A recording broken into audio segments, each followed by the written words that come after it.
ये विज्ञान है। भक्ति करके हमें ज्ञान प्राप्त होना चाहिए। भक्ति कोई भावना नहीं है कि भगवान के सामने 2 अगरबत्ती हिला दिया भक्ति हो गया, ऐसा नहीं है। भक्ति के माध्यम से हमें ज्ञान प्राप्त होना चाहिए। भक्ति उसको बोलते हैं। भक्ति से वो भगवान के सामने 2 अगरबत्ती हिलाना वो भक्ति नहीं बोलते। भक्ति का मतलब है ज्ञान प्राप्त होना। भक्ति मतलब विज्ञान, जिसे हम ज्ञान प्राप्त कर सकते हैं। कभी ज्ञान प्राप्त होगा जब हम चर्चा करेंगे, हम जब संग करेंगे। देखिए, हम भी शहर में ही रहते हैं। आप लोग जैसे शहर में रहते हो, मैं भी शहर में ही रहता हूँ। रोजी गांव में रहता है, उधर सात्विक एक वातावरण है। लेकिन शहर में कोई सात्विक वातावरण नहीं होता है। शहर में जो कॉलेज के लड़कियाँ होता है, वो आपस में शादी एकमात्र माध्यम है भक्ति करना। भक्ति करना मतलब भगवान जैसा बोलते हैं, अपना जीवन जैसा परिचय, उसको हमें मानना पड़ेगा भगवान को बात। तो भगवान को बात आप कैसे जानेंगे? आप बताओ, भगवान क्या बोला है आप कैसे जान पाओगे? बताओ, आप बताओ भगवान ने क्या बोला, कैसे हमारा जीवन आत्म बुद्धि में रहेंगे, अपने शरीर की बुद्धि में। हम अपने आप को क्या मानते हैं? शरीर। हम अपने आप को शरीर मानते तो देहात्म बुद्धि में रहते हैं। तो हमको कभी टेंशन आ रहा है, तनाव आ रहा है, और हमारे लोग हमको परेशान कर रहे हैं, या हमारे बच्चों का कैसे होगा, तो ये करियर के बारे में सोच रहे हैं, तो सोच के हम टेंशन में आते हैं। हाँ, जब हम सोचेंगे कि मैं शरीर नहीं हूं, मैं आत्मा हूं, यही पहली शिक्षा है। भगवत गीता की पहली शिक्षा है कि हम शरीर नहीं है। अगर हम शरीर है तो शरीर क्यों खत्म हो रहा है? अगर शरीर मर जाता है तो उसको क्यों जाके जला देते हैं? तो पहली शिक्षा भगवत गीता की ये है कि हम शरीर नहीं है। और हम क्यों व्यर्थ चिंता कर रहे हैं? हम बेमतलब चिंताएं पाल रखे। हमको चिंता करनी चाहिए किसकी? चिंतन के रूप में भगवान की चिंता करनी चाहिए। चिंतन, हम चिंता करेंगे तो चिता पे लेट जाते हैं। तो शरीर के द्वारा हम अपने आप को पहले तो शरीर मानते हैं, और शरीर से उत्पन्न चीजों को अपना मानते हैं। तो ये तो छोड़ना पड़ेगा। जब हम इस घर को अपना मानेंगे तो एक दिन तो घर से हमको डोली उठा ली जाएगी स्मशान तक, और सजा बैंड बजाते हुए ले जाएंगे, राम नाम सत्य बोलते हुए ले जाएंगे, है ना। तो हम जब तक नहीं मानेंगे कि हम शरीर नहीं है, हम आत्मा है, हमारे आत्मा में बैठा परमात्मा है, हम उसको नहीं जानेंगे, हम अपने आप को नहीं, पहले तो अपने आप को जानना है कि मैं शरीर नहीं हूं, मैं आत्मा हूं, और दूसरी जानना है कि इस शरीर में बैठा परमात्मा वो हमको चला रहा है, तो वो हमारा वास्तविक पिता है। और हम जैसे आपने बोला कि चिंता है, मेरे को बहुत चिंता है, तो बेमतलब की चिंता है तो सभी पाल के बैठे हैं, चिंताएं पाल के बैठे हैं। तो चिंता से मुक्त होने का मार्ग भगवान खुद बता रहे हैं कि तुम कैसे सुखी हो जाओ। जब जो मैं बता रहा हूं उस रास्ते पे आओ। तुम अपने रास्ते बनाए रास्ते पे घूम रहे हो। आप खाना जो रोटी है, रोटी को तो आपको पका खाते हो, तो खाता है ना, मन से तो नहीं खा लेते हो है, उधर आटा है चलो मैं खा लिया, ऐसा नहीं होता है ना। भक्ति का भी कुछ प्रक्रिया होता है। जब तक वो प्रक्रिया को फॉलो नहीं करोगे, मतलब मानोगे नहीं, तब तक आप भक्ति नहीं कर। सिर्फ भावना है। मैं वही चीज बोल रहा हूँ, भक्ति कोई भावना नहीं है, भक्ति विज्ञान है। भक्ति के माध्यम से हमारा ज्ञान प्राप्त होना चाहिए। धीरे धीरे होगा। बेटी है, छोटी बेटी है ना, छोटी बेटी जो कर रहा है वो अपने लिए अच्छा कर रहा है ना, उनको अच्छा लग रहा है कि आप पूछो उनको कैसा महसूस हो रहा है। तो उस हिसाब से, मतलब माता जी जैसा अपना बेटी जैसा कर रहा है, उस हिसाब से आपको करना पड़ेगा, अपना मन से नहीं। मन से करेंगे ना तो मन का बात ही सामने आएगा, मतलब वो बुद्धि काम नहीं करेगा। तब आपको भगवत गीता पढ़ना पड़ेगा, ठीक है। भगवत गीता में भगवान सब कुछ, आप जैसा बोल रहे हो ना, मुझे गुस्सा आता है, ठीक है, मेरा मन बहुत चंचल है, सब प्रश्न का उत्तर भगवत गीता में है। आपको संग करना पड़ेगा, नहीं तो भगवत गीता पढ़ना पड़ेगा। शायद आप खुद नहीं पढ़ पाओगे तो दूसरे से मतलब पढ़ा के लेना पड़ेगा। मैं तो नहीं पढ़ी हूँ, नहीं है। ठीक है, घर में तो दूसरा जो पढ़े लिखे हैं उनके साथ बैठ के देखिए, जो शास्त्र है ना वो पढ़ना पड़ेगा, नहीं तो आप भक्ति नहीं कर पाओगे। भक्ति कोई भावना नहीं है, मतलब सबका समस्या है, सिर्फ आपका नहीं, सबका आपका आपका समस्या नहीं है ना? आपका सबका बताओ, कोई हाथ ऊपर करो कि किसको बीमारी नहीं है? कोई ये 4 चीजों से कौन बचा हुआ है? कौन बचा है 4 चीजों से? कोई चिड़ी, पशु पक्षी बचा है, कोई जानवर बचा है, कोई इंसान बचा है क्या? बताओ। जन्म, मृत्यु, जरा मतलब बुढ़ापा, और बीमारियां, व्याधि, ये 4 हमारी वास्तविक समस्याएं हैं। तो इस समस्याओं से हमेशा छुटकारा पाने के लिए हमको भगवान की शरण ग्रहण करनी है। भगवान की शरण ग्रहण करने का एक ही तरीका है, उनका नाम लेना।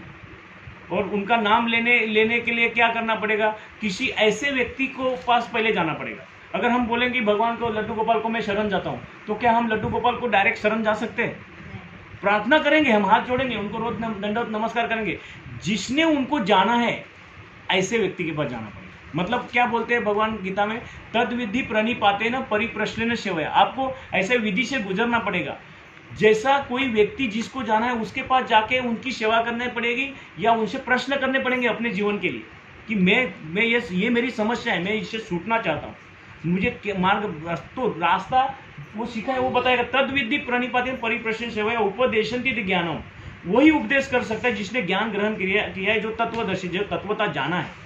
तो आप भी तत्वता जानना शुरू करेंगे। आप भी जानेंगे कि मैं टेंशन क्यों हो रहा है, मुझे बीमारी क्यों आ रही है, मैं बूढ़ा क्यों हो रहा हूँ, मैं जन्म क्यों लिया हूँ, मैं क्यों मर रहा हूँ। तो ये जन्म मृत्यु की श्रृंखला क्या है? ये जैसे भगवत गीता में 5 सब्जेक्ट बताए, 5 सब्जेक्ट क्या क्या है? ईश्वर के बारे में पूरा ज्ञान है, जीवात्मा के बारे में पूरा ज्ञान है, ईश्वर, जीव, प्रकृति, काल और कर्म, ये 5 चीजें बताइए। ईश्वर के बारे में पूरा नॉलेज है, जीवात्मा के बारे में पूरा नॉलेज है, इस प्रकृति के बारे में पूरा नॉलेज है, और जीव, प्रकृति, काल जो हमको काल ग्रास करता है ना, मृत्यु, वो भी काल है। तो काल के बारे में पूरा नॉलेज है, और ईश्वर, जीव, प्रकृति, काल और कर्म के बारे में पूरा नॉलेज है। तो हम बोलेंगे कि हम कैसे कर्म कर रहे हैं, तो हमको पता लगेगा कि हम सही है या गलत, सही रास्ते पे है या गलत रास्ते पे, हमको पता लगता है। कब पता चलेगा? जब आप ये सुनेंगे। तो ये सब बातें हो रही है अकॉर्डिंग भगवत गीता से हो रही है। प्रभु जी भी भगवत गीता के ऊपर बोल रहे हैं। दावानल बोलेगा तो जंगल में जैसा आग लग जाता है, प्रभु जी ने बताया। तो ये समस्या सबका है, और ये समस्या जो है ना, अपने आप नहीं बुझेगा। जैसे इसमें भी बताया, अपने आप नहीं बुझेगा। जैसे हम प्रयास कर रहे हैं, देखिए मैं भी पहले भक्ति नहीं किया करता था, मैं 10 साल से भक्ति कर रहा हूँ। आज जाके थोड़ा बहुत आनंद आ रहा है कि इसके माध्यम से आप जैसा बोल रहे हो ना, वो दुख से थोड़ा सा छुटकारा पाया है। ये चलता रहेगा, ये जो दुख है ना, ये चलता रहेगा। ये दवानल जैसा ही है, सबका समस्या है, सिर्फ आपका नहीं है, सबका समस्या है। ये समस्या से निकालने का एक ही मात्र पथ है, वो है भक्ति करना, भगवान को जानना। भगवान ने कैसा शिक्षा दिया है हमें, भगवत गीता के माध्यम से, श्रीमद् भागवतम के माध्यम से, चैतन्य चैतन्य के माध्यम से हमें क्या शिक्षा दिया। देखिए, हम तो एक दिन आया, हम लोग आपको बोल के चले जाएंगे, लेकिन आप मतलब कोई गोली नहीं है। मतलब वो जब ये सर्दी होता है या फीवर होता है, 2 गोली खा लिया, फीवर ठीक हो गया, ऐसा नहीं है। ये पूरा जीवन भर अपनाना पड़ेगा। किसी को पकड़ने का प्रयास करना, वो बहुत अच्छे से पकड़ पाएगा, क्योंकि उसका जो है ना बाहरी ज्ञान उतना ज़्यादा नहीं है। हमारे अंदर क्या है, बाहरी ज्ञान बहुत ज़्यादा है। तो भगवान को हमारा मतलब चेतना उतना शुद्ध नहीं है, हम भगवान को जो एकदम सरलता से नहीं अपना पाएंगे। लेकिन वो बच्चा जो है एकदम सरलता से अपना पाएंगे, क्योंकि उसका बाहरी ज्ञान नहीं है।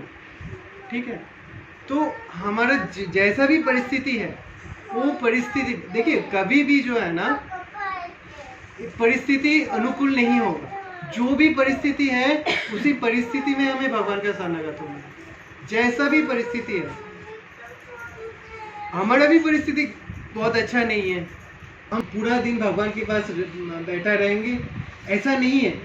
भक्ति जो है ना, विज्ञान है। भक्ति के माध्यम से हमें ज्ञान उपार्जन करना होगा, तब जाके भक्ति का महत्व हम जान पाएंगे। जप का भी 2 घंटे का ही समय है, मतलब दिन में 2 घंटा का जप किया, उसमें क्या होता है, अपना जो मन चंचल हो जाता है ना, मन वो चंचलता थोड़ा कम होते जाएगा। वो भगवान बताते हैं कि अर्जुन जब भी पूछता है कि मेरा मन बहुत चंचल है, मैं अपना बाण से अपना जो वायु है ना उसको हम रोक सकते हैं, लेकिन अपना मन की जो चंचलता है उसको नहीं रोक पा रहा हूँ। तो भगवान ये उत्तर में अर्जुन का प्रश्न था ये, क्यों नहीं रोक पा रहा? तो भगवान उत्तर में क्या बोल रहा है? अभ्यास की द्वारा, एकमात्र तो अभ्यास के द्वारा ही तुम अपना चंचल मन का जो है ना उसको स्थिर कर सकते हो। तो अभ्यास क्या है? वो हरे कृष्ण महामंत्र जप करो। और जैसे पौ जी बताए ना, ये अपना जो जो सबसे बड़ा समस्या है, पहले अपना मन से एक समस्या आता है, फिर दूसरा जीव से आता है, फिर प्रकृति से आता है। ये स्वाभाविक है, इसको हम बदल नहीं सकते। लेकिन क्या बदल सकता है? मैं अपना जो कर्म है उसको हम भगवान की सेवा में लगा के जो कर्म है, कर्मों को हम बदल सकते हैं। देखिए जैसे मैं खुद करता हूँ, मेरा थोड़ा बहुत उदाहरण दे सकता हूँ। मैं जब भी मार्केट जाता हूँ ना, तो कुछ भी फल लिया या कुछ भी लिया, वो भगवान को कौन सा चीज़ पसंद है वो मेरा ध्यान में वो रहता है। मेरे को क्या पसंद है, मेरा बेटी को क्या पसंद है, वो मैं नहीं सोचता। भगवान को देने के लिए मार्केट में सबसे जो अच्छा फल मिलता है, सब्जी मिलता है, वो मैं लेता हूँ। मेरा मन में वही चलता है कि ये चीज़ होगा। मुझे खुद को खुश नहीं करना, मेरा बेटे को खुश नहीं करना, इसको भक्ति बोलते हैं। भक्ति कोई भावना नहीं है। और जब जाके एक डर होता है, डर लगता है। जो चोरी नहीं करता है उनको पुलिस से डर लगता है क्या? वैसे ही जो भक्ति नहीं कर रहा है, जो भगवान को नहीं मान रहा है, उसको भगवान से डर रहेगा। वो मृत्यु रूप में वो सामने आएगा, ठीक है? भगवान से उनको डर होगा ही होगा। लेकिन हाँ, अगर हम भगवान को पूजेंगे, मतलब भगवान को जो वाणी है उसको हम मानेंगे, तो हमारा डर निकल जाएगा, भगवान से हमारा डर नहीं रहेगा। तो ये स्वाभाविक लगेगा, जो मृत्यु है वो स्वाभाविक लगेगा, क्योंकि ये स्वाभाविक ही है। युधिष्ठिर महाराज को कौन प्रश्न किया था? दक्ष, यक्ष। और युधिष्ठिर महाराज को पूछा था सबसे दुनिया में सबसे आश्चर्य चीज क्या है? तो युधिष्ठिर महाराज ने बताया कि हम देख पा रहे हैं कि हर समय, हर क्षण कोई ना कोई मर रहा है, लेकिन हम खुद नहीं सोच रहे कि हमारा भी मृत्यु आएगा। यही सबसे आश्चर्यजनक बात है। हमें भी मृत्यु आएगा, 100% मृत्यु आएगा, लेकिन अपनी मृत्यु के बारे में शरीर मिलेगा,